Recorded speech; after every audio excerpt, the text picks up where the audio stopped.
who is here today. So I don't know how many of you know him or about him. We'll have heard about FP Complete, a new industrial player in Haskell world, I would say. And Aaron can share with us some perspective of this, at least about the future Haskell topics. Take on that, and then maybe that sets the scene for further discussion. Thanks, I'll try it. Not sure my comments will be sufficient to set the stage for the huge range of topics that have been discussed and that people want to follow up on. But there have been enough questions about FP Complete, what we are, why we exist, and so on, that I thought I agreed to come up and say a few words. Who am I first? My name is Aaron Contorer. Most of you don't know me personally. You may have seen my fingerprints if you've used infamous products like Visual C++, Microsoft Windows, MSN. If you're old enough, NCSA, Telnet. If you're really old, one of the first shareware products in the world, a typesetting project called Bradford. So I've worked on all kinds of software from little desktop things on CPM to very large, extremely distributed online services that run globally. But I think probably the largest marks that I had so far in my career are on developer tools. I ran Visual C++ for a while, and I also founded and ran a group within Microsoft, which was secret at the time, which is called the Productivity Tools team. And our job was to make Microsoft more productive at shipping Windows and Office, which were running behind and had very large teams that needed to be more productive. So I've built software for a while, and I've built software teams for a while, and even software companies.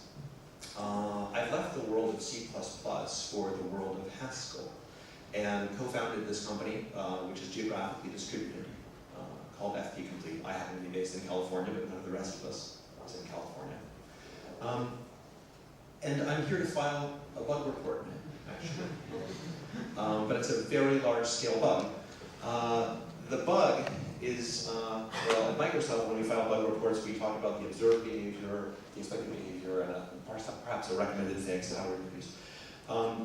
So the observed behavior, well, it's in the expected behavior. The expected behavior is that people who would benefit from the correctness and productivity and performance of Haskell would probably be using it. And the observed behavior is that the great majority of people in the world for whom Haskell is actually a good fit are not using it. So I consider that a bug. It's a pretty big deviation. Something's wrong, and it's affecting the global well-being of the 10 million people in the world who write software for a living, and the 7 billion of us who have to use their work in one way or another. So that's a pretty serious bug. How to reproduce? Visit your favorite news site and keep hitting refresh until you find out the latest catastrophe from somebody whose software didn't work right, or something that, like the European carbon trading market, that's at risk of not happening at all because the software can't get done. So it's a pretty bad bug, pretty large scale, affects a lot of people. I call it high severity, high priority. And recommended fix. Well, actually, just about every other programming language, including some that I don't personally like as much, has a commercial organization that brings to the table something that people from the research community aren't funded to do and can't necessarily make the time and staff to do. Some of the more, by the way, this has nothing to do with this slide, so maybe I'll just, I don't know, make that slide go away or something. Just close it. Okay, just close that? Okay. I don't mean to associate sugar cane with this, wonderful as it looks.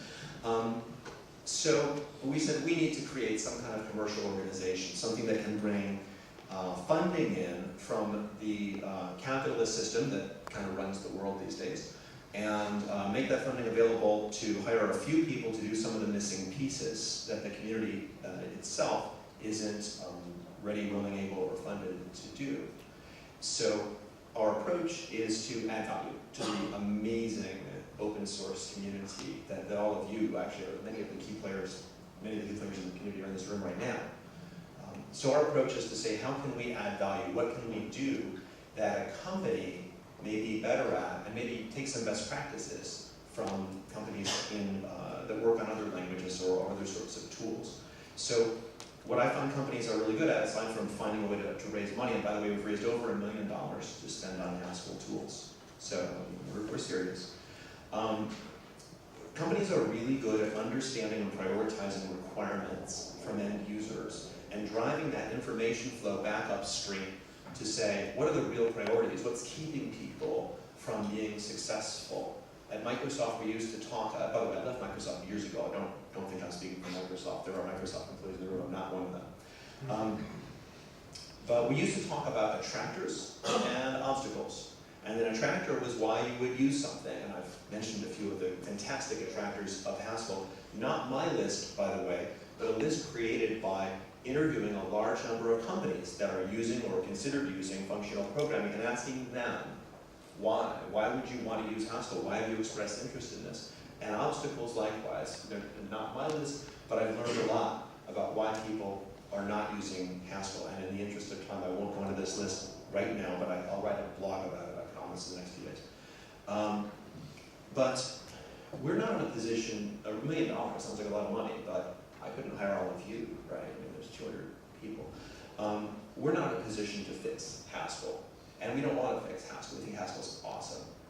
We're in a position to coordinate an information flow and maybe add a few tools and a few fixes that would make Haskell a little bit more readily accessible to people and to deliver information to other people who are interested in knowing what commercial users might need to be more successful.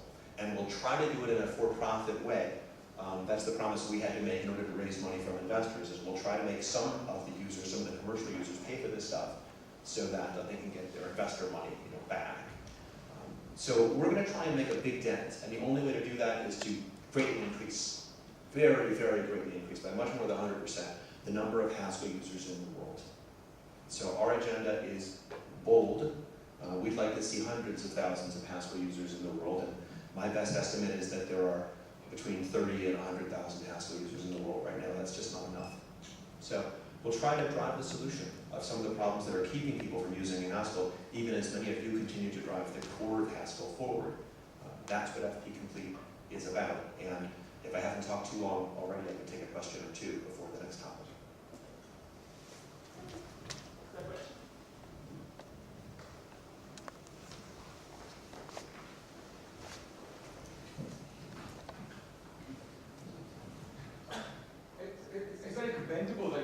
It's very commendable that you want to increase the number of Haskell users in the world. And it's one of the reasons I think my company doesn't like Haskell, doesn't want to use Haskell projects, because we can't hire enough people those skills. But how are you going to make money doing this? It's a fine question. I wish I had the complete answer, especially with complete in our company name. What we're thinking of doing is coming out with some tools and having a sort of a high-end commercial version of those tools based on what corporate users are saying they could use. We'll also be doing a bit of training and consulting as well, but I think we hope to make more money on tools because you can sell lots of copies of one tool, and therefore there's maybe the ability to make a profit on those. Does that address your question? It's not very detailed, but that's the general answer. It's an answer, but it's not very convincing. If you can help me to make it more convincing, I would welcome your input.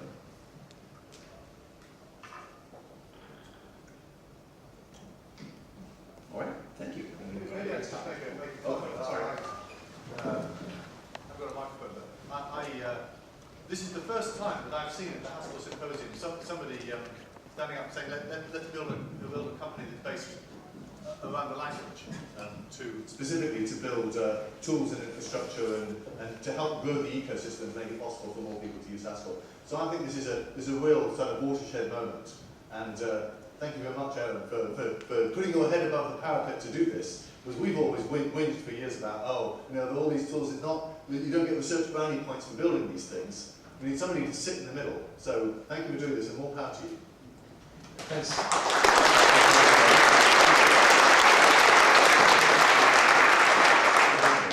What kind of tools do you think are missing at the moment?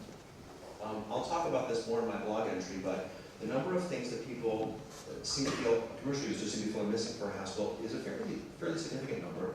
Down in the core, people would like to see better language interop with several other languages like Java, .NET, C++.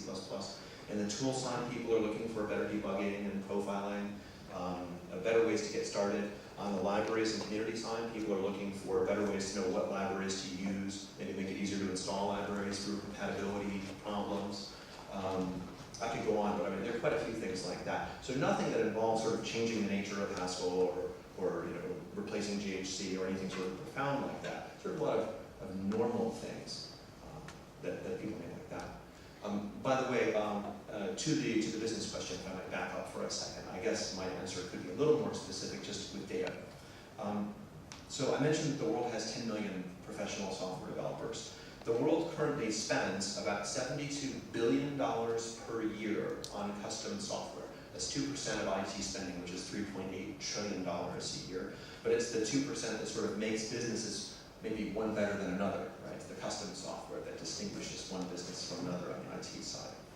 Out of that $72 billion, 50% is spent on bugs and defects alone. So just correctness and productivity. Correctness addresses the 50%, and you could argue that productivity addresses the whole 100%, that $72 billion. The result of that is that the world right now spends between $7 and $10 billion per year on software development tools. So when you ask, your skepticism is welcome, and believe me, I take all the useful input I can get on how to do, a good plan. But the broad economic environment suggests that it's possible to make decent money building software development tools, because $7 to $10 billion are being spent on it. And, I think you all should be getting a bit of it, frankly, because you're pretty good at making better software development capability than just about anyone else. Speaking as a PhD student about to finish, are you hiring? Well, yeah. The only purpose of that money is really, almost all of it is for hiring people. Obviously, as I said, it's not really as much money as we like. So we will be hiring people who want to make tools and who are willing to work for incredibly bad pay because they get to work on something really cool. So yeah, we're hiring, but to be clear, people who want to work on the sort of tools that I described, not people to write apps. Perhaps that'll come later. So you said you want to kind of double the number of Haskell users in the world. From my own experience, trying to get some of my fellow co-students to use Haskell, how do you want to go around this weirdness of Haskell compared to any other language that is used? Are you referring to the syntax and the lazy evaluation and the just nature of functional programming in general? Everything. If I try to get people to use a language that are not programmers that haven't studied computer science, it's almost impossible because the language is just too alien to everybody else. The feedback that I and my several colleagues who've already joined FP Complete have gotten is that we do need to do a better job as a community with, let's say, curating the training materials. There's a lot of great educators, several in the room right now, who have done some fantastic work with written materials, sample code, videos and talks and so on. But it's not all that well curated, and so people often do find themselves a little bit lost. Fortunately, people are generally not complaining that Haskell is alienating for long. A lot of people that I've talked with, professional software engineers, are saying, look, if I have to learn a new tool or a new syntax, if I really get those benefits, and if I really don't have too many obstacles, if my only obstacle is learning a new syntax, okay, show me how to learn it. And I think just where we're falling down a bit, in addition to needing to fix those obstacles, those missing pieces of software, is show me how to learn it, which means don't just tell me, oh, it's probably on Google somewhere, or there's a wiki page that has resources that weren't updated in the past 3 years. Let's do a better job really getting together and curating our educational content. I think that'll help. So this question is not really necessarily to you, perhaps to everyone. The hidden motto behind Haskell is avoid success at all costs. Too late. Is there an actual reason for that? I'm wondering if us as a research community, people say who work at universities and are really interested in big corporations and lots of money, do we have anything to lose from Haskell really going mainstream and having, I don't know, a company like yours building tools and supporting? Can anyone? Well, I can say something. So every time we upgrade GHC, we have to spend a man-month on compatibility problems. It's not really acceptable. So the people who are developing GHC and all the libraries, they'll have to be backwards compatible if they want to have a lot of people using it. So you think it would slow down research speed on GHC? Yeah, they'll have to do more boring stuff. I think that actually, one of the issues I left off my list that's been raised a lot by commercial users is in fact the desire for more stable releases. So what we'll have to do is somehow decouple production releases from the much faster release cycle that researchers need. I'd like to comment just briefly on the avoid success at all costs meme, which I think I was responsible for originating. A non-English language native speaker last week pointed out to me that there are two possible parses of this sentence. One is avoid success at all costs, and the other is avoid success at all costs. And I think it's the latter that is that we're going to stick, we'll stick to purity no matter what, however tough it is. But some of these more mundane obstacles, I think, perhaps are overcomable, but not at any cost. No side effects. Here.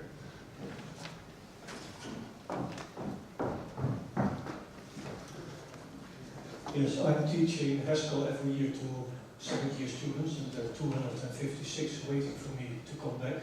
Actually, they started this week. And every year you see a divide in the collection of students. There are the ones who like it, and then there are the ones who find an excuse for not liking it because the industry is not using it, so I don't have to learn it. So to spend a small part of that $1 million on just on a website where there are best practices, the first 2 minutes of what you said, they won't believe me, but they may believe you because it seems you have more money than I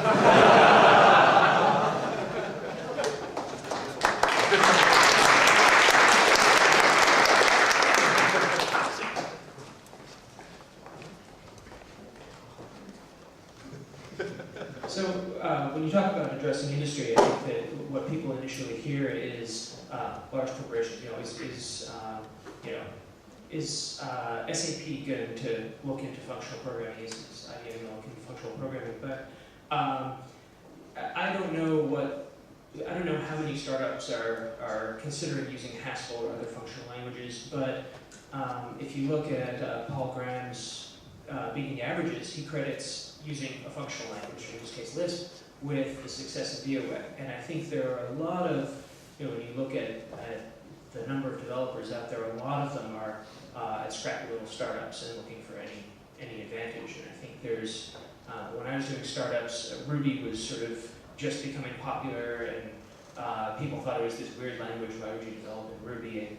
And we found it hugely productive. And after learning Haskell, I found that same productivity, and yet without having to spend twice as much time dealing with runtime bugs. So there may be a real draw for people with some resources, developers at startups who maybe can spend a little bit, not enterprise level amounts of cash yet, but with some willingness, if they see it as a way to get ahead quickly, to investigate a language like Haskell.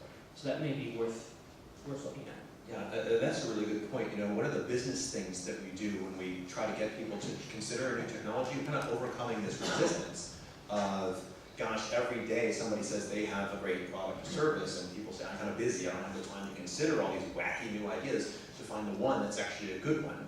I think we've got the one that's actually a good one. So the question is, how do we overcome that? And one of the great ways is to find success stories of people who are using this technology, and then find similar people and go to them and say, look, you have a relatively high willingness to try something new because of the business you're in and your need to succeed. But I don't think we're talking about a bizarre product. Is anyone here in the room from Google, Microsoft, Sudo Capital, Standard Chartered Bank, Facebook, Bump, NVIDIA? All of those companies are using Haskell. So I agree with you very much that within those companies, they're not using it for everything they do. There's a certain sense of, hey, this is new, we're giving it a try. But I think that whether you're in a small company or a big one, people who want to try something a little bit newer and more powerful, or who are frustrated with the old tools, they're the ones who are going to give Haskell a try in the short term. I'm not expecting the large corporations to suddenly cancel all their Java work. But that's another thing, by the way, that people say that we as a community haven't maybe done as much as we should, is think about migration and interop. How do I do a little bit of Haskell in part of my organization and make that work with the 10 million lines of Java that I just spent the past 8 years writing? And that's a good question. So you talked about a target of, let's say, 100,000 new Haskell users within a rather short time. That's quite a lot of people. And I wonder whether you can characterize where you think those people will come from. Will there be new graduates because you can't teach old dogs new tricks, or are there particular kinds of developers that you think are promising fields to plow? I think I'd like to ask maybe Duncan to address that, because Duncan's been teaching Haskell at real companies. Is he still in the room? Oh, there he is. So Duncan, who's gonna teach Haskell in the next little while? Here, I'll give you my microphone. Teach it or learn it? Learn it. Well, so I had experience with a company we went to recently where we did some in-house training. We've been doing this quite a bit in-house training. And these are people, most of whom have no, out of a group of, in the teens, or 20-ish, one or two might have done a little bit of functional programming at university, but the vast majority have been in the industry for many years and they don't, but they still do perfectly fine. So it's not, I don't think the old dogs new tricks is really such an enormous problem. We've had actually pretty good reception. Can you identify which sectors, what kinds of developers, where is the most plausible place to look for new Haskell users? We're finding that there are three main benefits, as I mentioned before, that people like about Haskell, and so there are certain industries that care a lot about that combination, correctness, the ability to productively make both build software productively at the beginning and maintain it productively as conditions constantly change, and who also care about performance, and by the way, parallelism is with a state-free, non-mutative language like Haskell is fantastic. Bartosz Milewski wrote a great blog entry on our site a few months ago called "The Downfall of Imperative Programming," about how multi-cores are going to destroy C++. And he's on the C++ standards committee, so I mean that's meaningful. And who cares about all those things? That would be a sweet spot in principle, right? So far, what we found is there are a few different types of business that care a lot about that: finance, banking, trading, pricing, dynamic price adjustment, energy production, trading, logistics, and in general, businesses that deal with flows of data that are continuously changing and coming in from multiple sources and have to dynamically reanalyze the significance of that data and generate either analyses or events as a result of what that data analysis says. Application software that looks like that is a tremendous fit for Haskell and a really, really poor fit for languages like Java and C++. I have two heretic questions, one of them for you and the other one for all of us here. This is a small market, you might say, and so the first question is, why Haskell and not F#? You talked about interoperability. Okay, so why Haskell and not all the other functional programming languages? By the way, all of which have a company, and now Haskell has one too. F# has a little company you might have heard of called Microsoft, and the other languages have maybe smaller companies. Okay, Ericsson's kind of big too. So why F# and not other functional programming languages?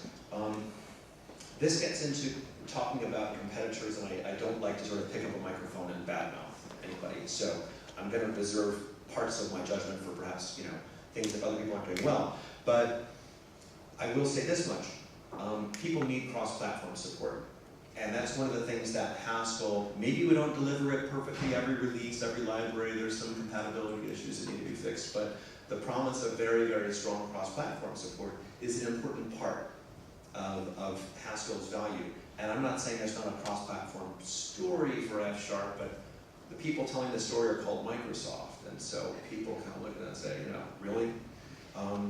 And I think that Haskell has this ability not only to scale across operating systems very gracefully, but to compile a very high-performance native code on a wide range of platforms, from handheld devices to clusters of supercomputers. And that's an extraordinary cross-platform capability, and it's true. Well, the second question was actually, with the risk of Haskell going more static by being more important to more people, the question to the people here is, from the research community, Haskell is 20 years old, isn't it time to move on? Please don't move on. What's the language of choice for discriminating I mentioned Bartosz, he wrote another, same blog, he wrote an entry about how you can do monads and everything, I like to say monads and monads, you can do all that stuff in C++ if you want, right? You can do anything you want in C++ if you have infinite time, so I wonder how hard that team worked.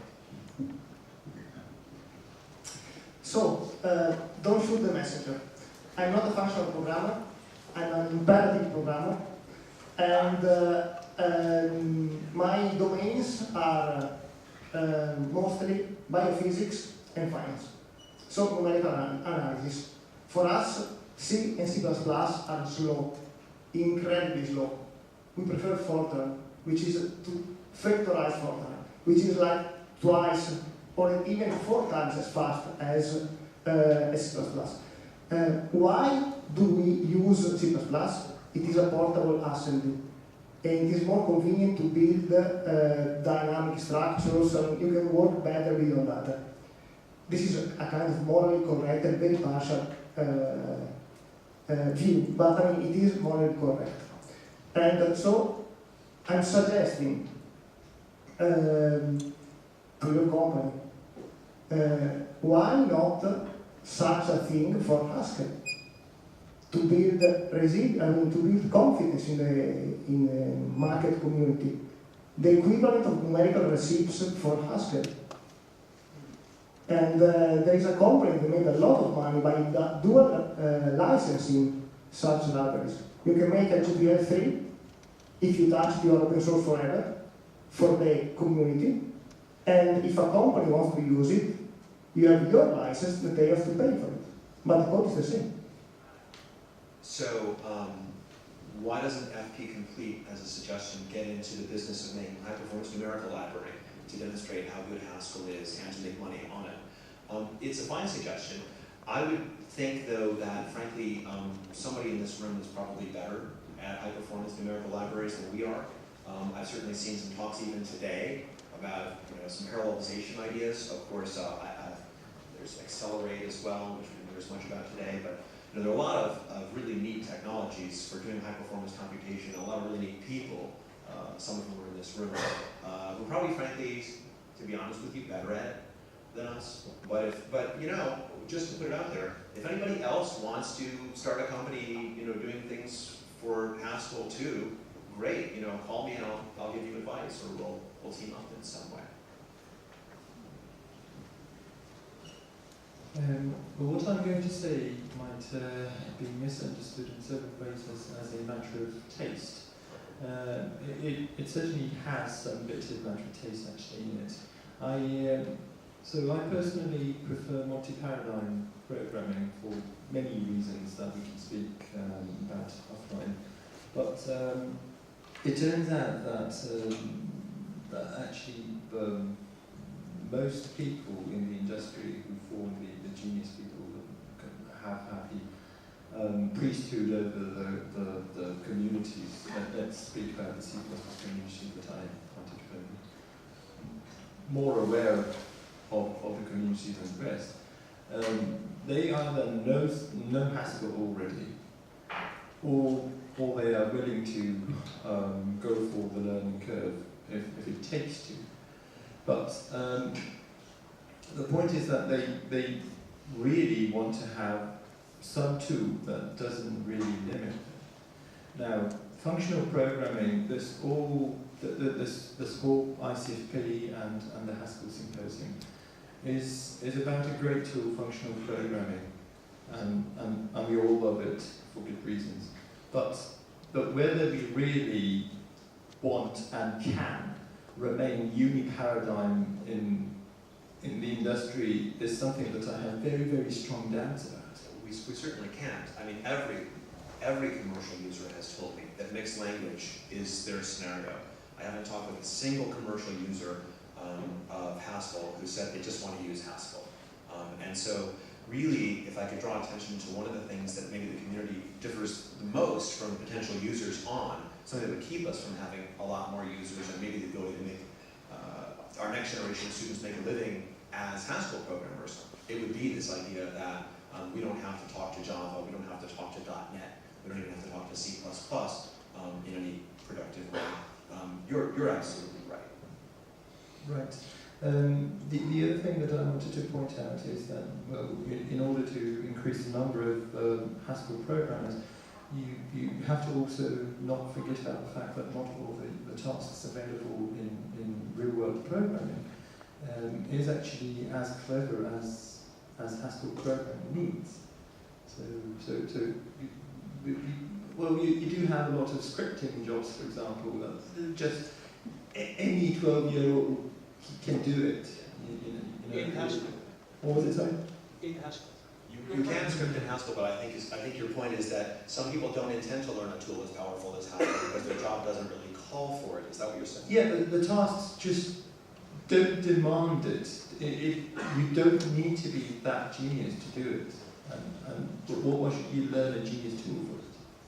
You're absolutely right, and at least in my opinion, I'd love to know if people disagree. Let me agree with you and then see who wants to disagree. In the business analyses that I used in talking to investors to say, look, maybe you'll actually make a profit and not just lose all your money if you invest in a Haskell community through FP Complete. I've said, look, let's assume conservatively that no one but the top 15% of the world's developers, taken by however you call top, but no one but 15% of them will even remotely consider using Haskell. And that our job is to reach a percentage of that high-end slice of software developers, because the person who's hand-coding HTML and Notepad and considers that just fine is clearly not about to turn to Haskell. Somebody like to disagree might be interesting. Somebody up there has that. You're going to disagree, so? I still think there are large untapped resources in mankind. One of them is between the 12 and 16-year-olds who can just learn Haskell as part of mathematics education. So I think there's one. Will take a while before they actually become programmers.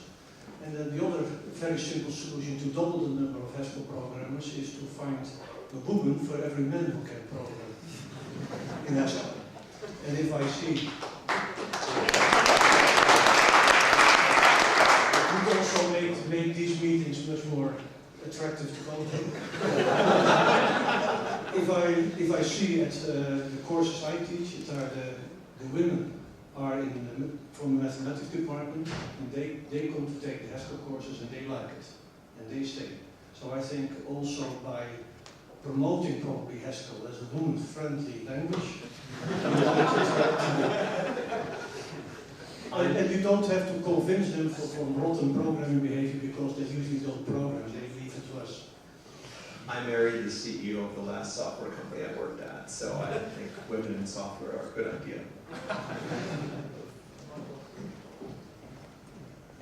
I think one of the big untapped markets for Haskell is the scientific computing, and not necessarily the super high performance stuff, although that's important too.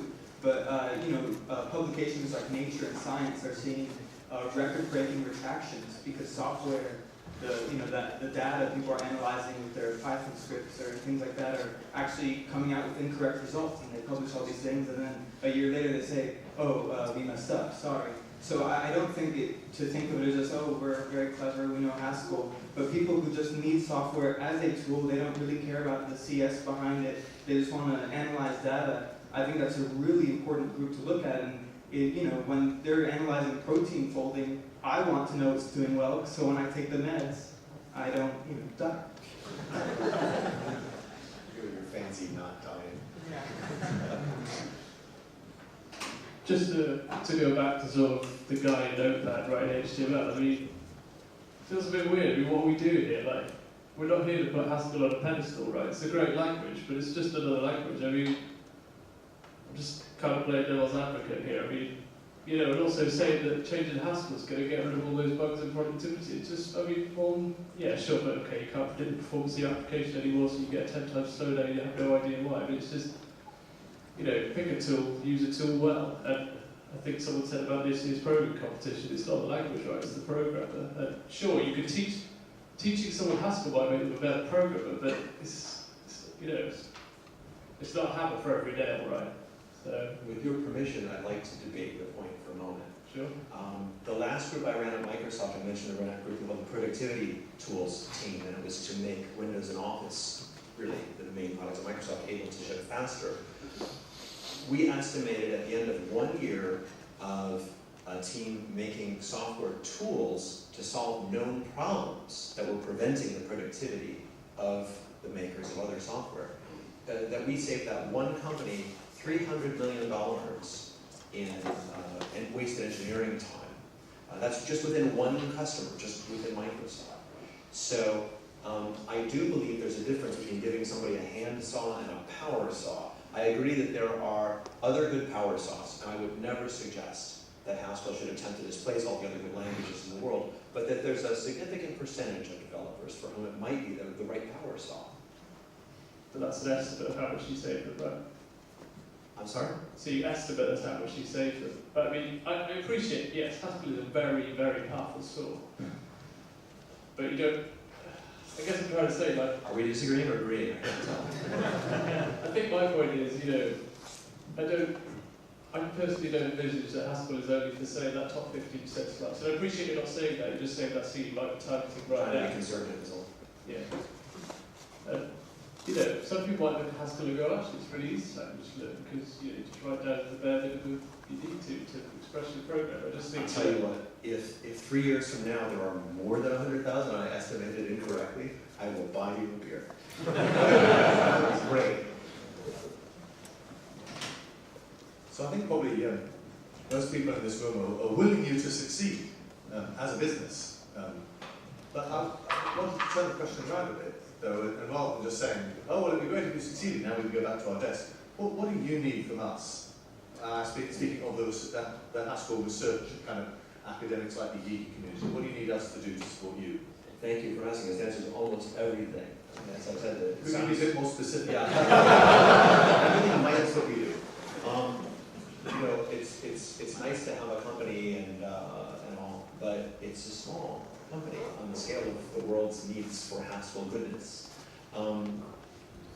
It's possible that we'll eventually grow into a not as small company, but right now we're very, very small. And almost everything that people get from Haskell is going to come from somebody who's not us. We're not making Safe Haskell.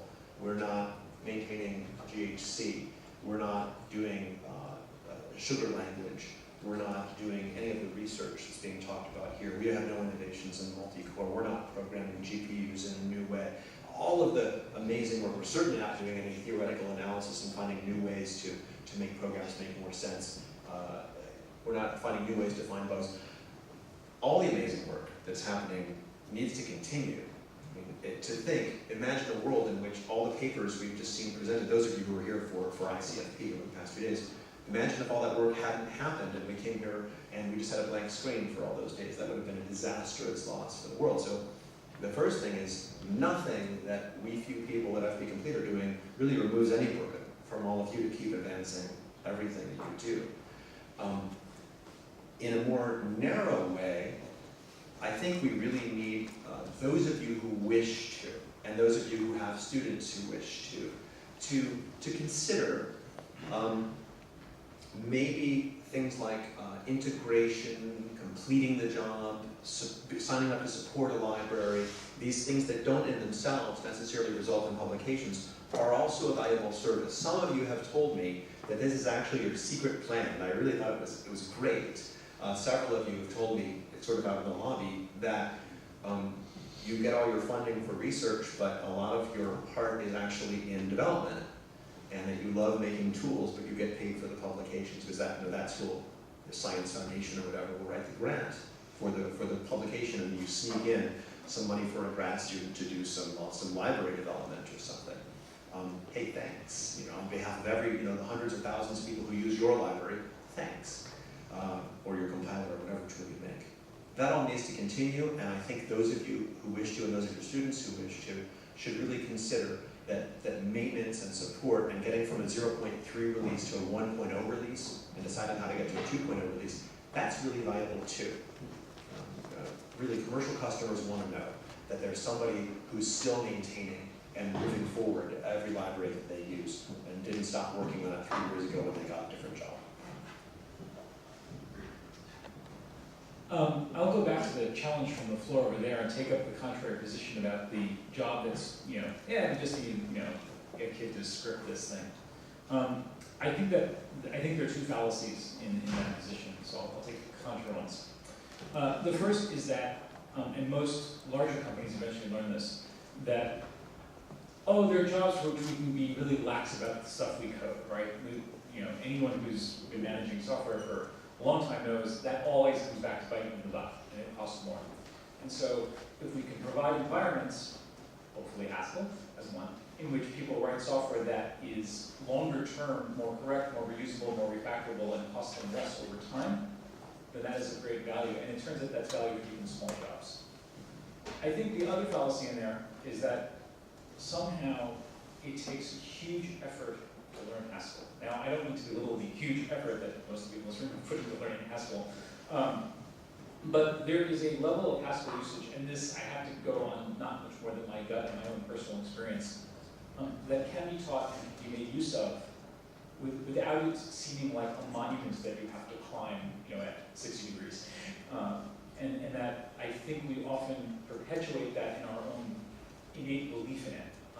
There's a lot that can be taught with Haskell. You can teach Haskell in different ways. You can get people into Haskell quicker, and I believe it should be totally demystified. It's actually not that hard. It really isn't. I mean, I've tried teaching PHP programmers to do Haskell, and it's actually doable. Like, you can do that. And so I believe strongly in that. And I believe strongly in the way in which we go about teaching it, and we should endeavor to figure out how to teach people through it. And we should stop just presuming that it takes, you gotta have a PhD and 3 years of graduate study before you can master Haskell. I think we can get the average programmer to master Haskell in a month. That's a big challenge, but I think we can do that.